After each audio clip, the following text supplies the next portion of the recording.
Hello students, জ্ঞানজ্যোতি coaching সেন্টারের পক্ষ থেকে তোমাদের সকলকে জানাই আরো একবার স্বাগত। তো স্টুডেন্টস, আজকের ক্লাসে আমরা যে বিষয় নিয়ে আলোচনা করব তা হলো অখিল ভারতীয় হিন্দু মহাসভা বা হিন্দু মহাসভা নিয়ে। ঠিক আছে, অখিল ভারতীয় হিন্দু মহাসভা বা বেসিক্যালি হিন্দু মহাসভা নিয়ে। ঠিক আছে, তো আলোচনা শুরু করার পূর্বে তোমাদের বলে রাখি, তোমরা যারা যারা সিপিপিবিইউ অর্থাৎ কোচবিহার পঞ্চানন বর্মা ইউনিভার্সিটির অন্তর্গত 4th সেমিস্টারে রয়েছে, তোমাদের যাদের যাদের মেজর হিস্ট্রি রয়েছে তাদের পেপার 5-এর একটি গুরুত্বপূর্ণ টপিক নিয়ে আজকের ক্লাসে আমরা আলোচনা করব। তো আলোচনা শুরু করার পূর্বে তোমাদের একটা ছোট্ট ইনফরমেশন দিয়ে রাখি যে তোমরা যারা যারা ভাবছো তোমরা এই সেমিস্টারে আমাদের সাথে অনলাইনে যুক্ত হবে, তোমরা স্ক্রিনে দুটো নাম্বার দেখতে পাচ্ছ। এই দুটো নাম্বার হলো আমাদের জ্ঞানজ্যোতি কোচিং সেন্টারের অফিসিয়াল হেল্পলাইন নাম্বার। তো তোমরা এই দুটো নাম্বারের মধ্যে যে কোনো একটিতে যোগাযোগ করে আমাদের সাথে যুক্ত হতে পারো। এছাড়া তোমাদেরকে একটু কোর্স ডিটেলসটাও বলে রাখি যে তোমাদের যাদের যাদের মেজর কোর্স রয়েছে তোমাদের জন্য যে কোর্স ফিটা রাখা হয়েছে সেটা রাখা হয়েছে কেবলমাত্র 1199 টাকা। এছাড়া তোমাদের যাদের যাদের মাইনর কোর্স রয়েছে তোমাদের জন্য যে কোর্স ফিটা রাখা হয়েছে সেটা রাখা হয়েছে কেবলমাত্র 699 টাকা। ঠিক আছে, তো এই টাকার মধ্যে তোমরা আমাদের কাছ থেকে কি কি পেয়ে যাচ্ছ? তো এই টাকার মধ্যে তোমরা আমাদের কাছ থেকে পেয়ে যাচ্ছ লাইভ ক্লাসেস, এছাড়া হাই কোয়ালিটি নোটস, এছাড়া রেকর্ডেড ক্লাস এবং কি 100% কমন সাজেশন। তো স্টুডেন্টস, এই ছিল ইনফরমেশন। এবারে আমরা আজকে আলোচনা শুরু করব। তো আলোচনার বিষয় প্রথমেই বললাম যে হিন্দু মহাসভা নিয়ে। ঠিক আছে, তো দেখো প্রথমতম বলা যায় যে হিন্দু মহাসভা কি। তো এটিও হলো একটি কি সংগঠন, ঠিক আছে, রাজনৈতিক সংগঠন। যেমন দেখো হিন্দু মহাসভা কি, এক্ষেত্রে বলা যায় যে হিন্দু মহাসভা হলো ব্রিটিশ ভারতের একটি অন্যতম প্রধান রাজনৈতিক দল এবং কি সামাজিক সংগঠন। ঠিক আছে, বা বলা যায় যে একটি রাজনৈতিক দল, ঠিক আছে, বা একটি সংগঠন যেটি কি হিন্দুদের রাজনৈতিক এবং কি সামাজিক উন্নয়নে কাজ করেছিল। ঠিক আছে, বা মনে রাখা যে হিন্দু মহাসভা হলো কি একটি রাজনৈতিক দল, ঠিক আছে, যেটি 1907 সালে গঠিত হয়েছিল। এর আগে ক্লাসে আমরা মুসলিম লীগ নিয়ে আলোচনা করেছি। তো মুসলিম লীগের পরবর্তীকালে এই হিন্দু মহাসভা গড়ে উঠেছিল। ঠিক আছে, তো দেখো বলা হয়েছে যে মূলত হিন্দু সম্প্রদায়ের স্বার্থ রক্ষা, হিন্দু সংস্কৃতি এবং কি তৎকালীন রাজনীতিতে হিন্দুদের ঐক্যবদ্ধ করার লক্ষ্যে এই সংগঠনটি কি হয়েছিল, গঠিত হয়েছিল। ঠিক আছে, তো প্রাথমিক পর্বে মুসলিমদের স্বার্থ রক্ষা বা মুসলিমদের উন্নয়নের জন্য যে সংগঠন গড়ে উঠেছিল সেটার নাম কি মুসলিম লীগ, যেটি 1906 সালে গড়ে উঠেছিল, যেটি নিয়ে আগের ক্লাসে আমরা ডিটেলসে আলোচনা করেছি। তোমরা যারা ক্লাসটি করনি তোমরা কিন্তু প্লেলিস্ট থেকে ভিডিওটি দেখে নিতে পারো। তো মুসলিম লীগের 1 বছর পরেই অর্থাৎ 1907 সালে এই হিন্দু মহাসভা গড়ে উঠেছিল। ঠিক আছে, তো দেখো কোন পরিস্থিতি হলো হচ্ছে যে এই হিন্দু মহাসভা গঠনের পটভূমি রচনা করেছিল সেগুলো নিয়ে এগুলো আমরা আলোচনা করব। তো দেখো প্রথম যে পরিস্থিতি বা পদক্ষেপ যেটি এটি রচনায় বা এই সংগঠন গঠনে গুরুত্বপূর্ণ ভূমিকা পালন করেছিল তার মধ্যে অন্যতম হলো কি মুসলিম লীগ গঠন। ঠিক আছে, তো দেখো 1906 সালে কি হয়েছিল, মুসলিম লীগ গঠিত হয়েছিল।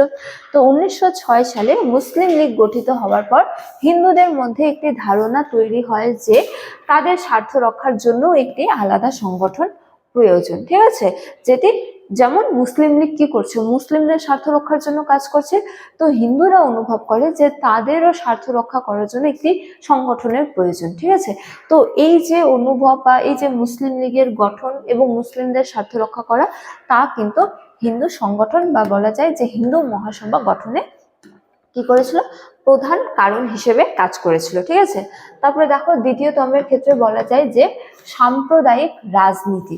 তো এক্ষেত্রে বলা হয়েছে যে ব্রিটিশদের ভাগ করো শাসন করো নীতির ফলে হিন্দু ও মুসলিম দূরত্ব বাড়তে থাকে, যা এই সংগঠন তৈরির কি করে, পথ প্রশস্ত করে।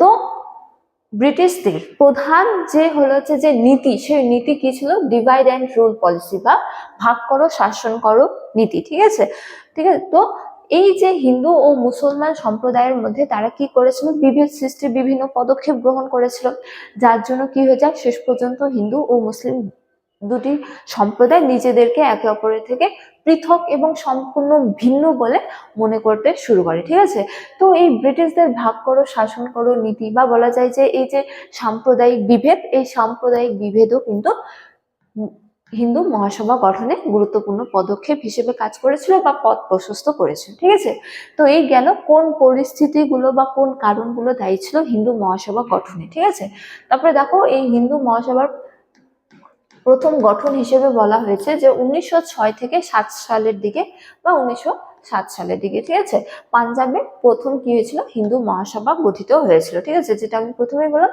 1907 সালে কি হয়েছিল, হিন্দু মহাসভা গঠিত হয়েছিল। ঠিক আছে, তো বলা হয়েছে পরবর্তীকালে 1915 সালে হরিদ্বারে নিখিল ভারত হিন্দু মহাসভা, পরবর্তীতে অখিল ভারত হিন্দু মহাসভা আনুষ্ঠানিকভাবে কি হয়, যাত্রা শুরু করে। ঠিক আছে, তো 1907 সালে গঠন হলেও পরবর্তীকালে 1915 সাল থেকে এটি কি হয়ে যায়, আনুষ্ঠানিক হিসেবে কাজ শুরু করে। ঠিক আছে, তো এই গেল হিন্দু মহাসভা গঠনের পরিস্থিতি বা কারণ এবং গঠন সম্পর্কে আলোচনা। এবারে আমরা আলোচনা করব যে এই যে হিন্দু মহাসভা ছিল এর প্রধান উদ্দেশ্য বা লক্ষ্য কি ছিল। ঠিক আছে, তো দেখো এর প্রধান উদ্দেশ্য বা লক্ষ্য সম্পর্কে বলা যায় প্রথমতম যে হিন্দুদের স্বার্থ রক্ষা করা। ঠিক আছে, তো ব্রিটিশ সরকারের কাছে হিন্দুদের দাবি দাওয়া তুলে ধরা এবং তাদের রাজনৈতিক ও ধর্মীয় অধিকার কি করা, নিশ্চিত করা। যেহেতু মুসলিম লীগ মুসলিমদের জন্য কাজ করছে, তো হিন্দু মহাসভা কাদের জন্য কাজ করবে, হিন্দুদের জন্য। এবং হিন্দুদের কিসের জন্য, রাজনৈতিক দাবি দাওয়া, সামাজিক উন্নয়ন, ধর্মীয় উন্নয়ন বিভিন্ন ক্ষেত্রে। ঠিক আছে, বা তাদের অধিকার বা তাদের স্বার্থ রক্ষা করা মুসলিম লীগের অন্যতম প্রধান উদ্দেশ্য। ঠিক আছে, তারপরে দ্বিতীয়তম উদ্দেশ্য কি, দ্বিতীয়তম উদ্দেশ্য হলো শুদ্ধি আন্দোলন।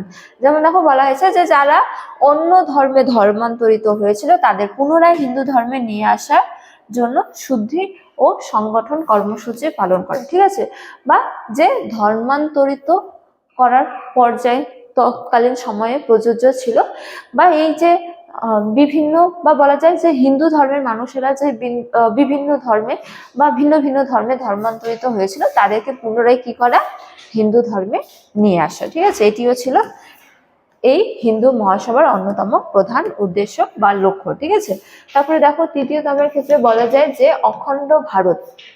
তো এই ক্ষেত্রেও বলা হয়েছে যে ভারতের বিভক্তির বিরোধিতা করা এবং অখণ্ড ভারত, ঠিক আছে, গঠনের আদর্শ প্রচার করা, এটিও একটি অন্যতম প্রধান উদ্দেশ্য, অখণ্ড ভারত গঠন করা বা ভারতকে ভাগ হতে না দেওয়া। ঠিক আছে, তারপরে সাংস্কৃতিক পূর্ণজাগরণ, এক্ষেত্রে বলা হয়েছে যে হিন্দু ঐতিহ্য, তারপরে হিন্দি ভাষা এবং কি দেবনাগরী লিপির প্রচার ও প্রসার ঘটানো। ঠিক আছে, বা বলা যায় যে হিন্দু সংস্কৃতির বিকাশ এবং তার পাশাপাশি তার সঙ্গে জড়িত বিভিন্ন পদক্ষেপগুলি বিকাশ করা।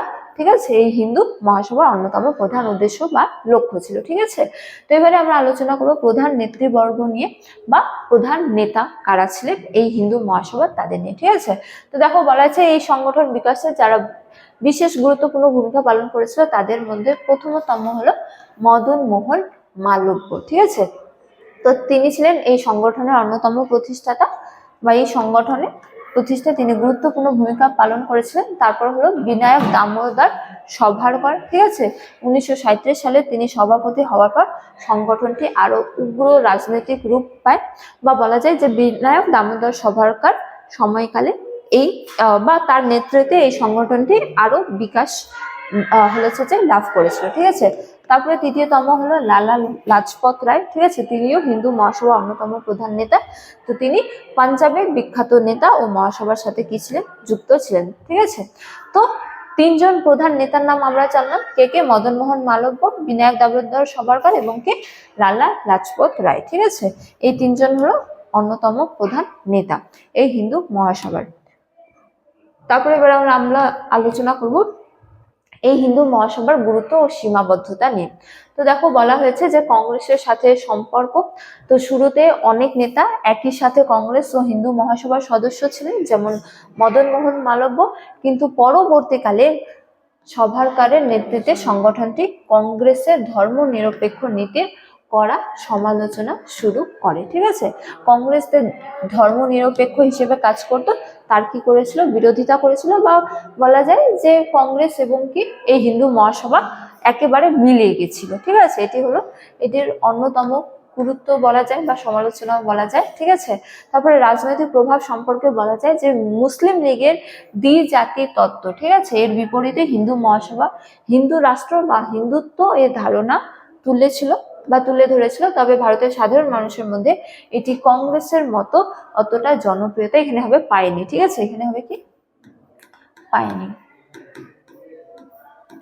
অতটা জনপ্রিয় হয়নি। ঠিক আছে, তো এই গেল হিন্দু মহাসভার কি গুরুত্ব আর কি সীমাবদ্ধতা নিয়ে, যে সীমাবদ্ধতায় বলা যায় যে এটি কংগ্রেসের সাথে মিলে গিয়েছিল। ঠিক আছে, কিন্তু এটি মুসলিম লীগের বিরোধী মত প্রচার করেছিল, কিন্তু তা সত্ত্বেও এই যে হিন্দু মহাসভা, এই মহাসভা কিন্তু বিশেষ জনপ্রিয় লাভ করেনি। ঠিক আছে, তো স্টুডেন্টস, এই ছিল আজকে হিন্দু মহাসভা নিয়ে আলোচনা।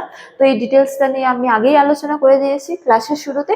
আজকের ক্লাস এতটাই, তোমাদের সাথে দেখা হয় পরবর্তী ক্লাসে। ততক্ষণ তোমরা সকলেই ভালো থাকো, সুস্থ থাকো। Thank you.